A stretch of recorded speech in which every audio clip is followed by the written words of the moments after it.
Today I'm going to show you how to write an argumentative essay using WriteWell. In this video, I will go through the basic elements of a structured argument and teach you how to incorporate them into your next writing assignment. To begin, you want to choose the argumentative essay template, like the one I have right here. Once you're into the section view, you can rename the template title with your essay's prompt up at the top left. For this essay, let's say the prompt is, should parents ban young kids from social media? And let's say you're opposed to this claim. Let's start with your introduction. To begin your introduction, first begin your essay by introducing your topic. You could do this by opening your introduction with a fact. According to blank, more than half of children use social media before the age of 8. Then you'll state why this fact is important by citing an interesting fact or story. Maybe something like, researchers expect this number to only grow, reaching 75% in the next 5 years. Next, you want to acknowledge that there is a debate on the topic. Many parents view this trend as dangerous and advocate that social media sites require an age limit. Finally, you want to write a thesis that makes your stance on the subject clear. However, social media platforms are a great digital learning tool for children and should not require an age limit.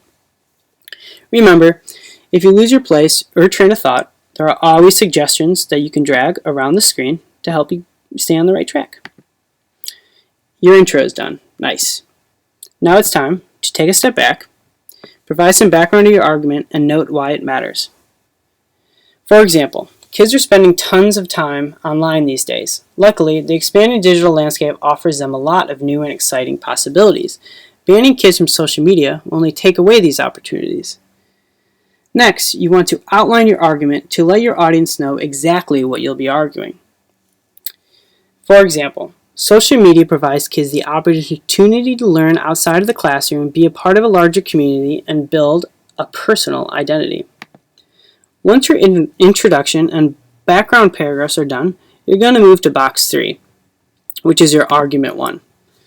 Argument 1 is going to be the first of your body paragraphs, and the body paragraphs are where you present your arguments. Here it's important to avoid biased language, so remember to use statistics, facts, and quotes to prove each of your points. For your first argument, you could write something like this. There are a lot of online tools that help children learn outside of the classroom, and then you could list several and explain their benefits. Once you're done with argument 1, you can move to argument 2. For argument 2, you might want to use a quote. Dr. Leo Spichemin, a prominent child psychologist, said Facebook is great for kids because, and then you'd explain how his quote supports and strengthens your overall argument. Before you present your third argument, that in box 5, let's say you want to acknowledge the opposing side, so you switch boxes 5 and 6.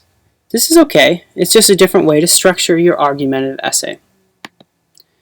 When presenting your counter-arguments, make sure to pick the strongest points against your position and address them directly. One example of this might be, admittedly, there is research that correlates time spent online with poor academic performance. After you've done this, you can exit out and go to box 6 for argument 3. Now that you presented the opposing arguments fairly, you can refute them one by one. One example of this might be, while kids may be spending more time online, research also says that social media helps young kids build a healthy identity. Once you've refuted each point by point, you can exit out and move on to your conclusion. To conclude your argumentative essay, first recap the evidence of your arguments. For this essay, it would be the benefits of children using social media. Then, you want to draw on these points and to help move your essay forward. You want to ask yourself, what does this argument prove? Where can we go from here? Once you've done that, that's it. And that's all for the argumentative essay. Thanks for watching and write on.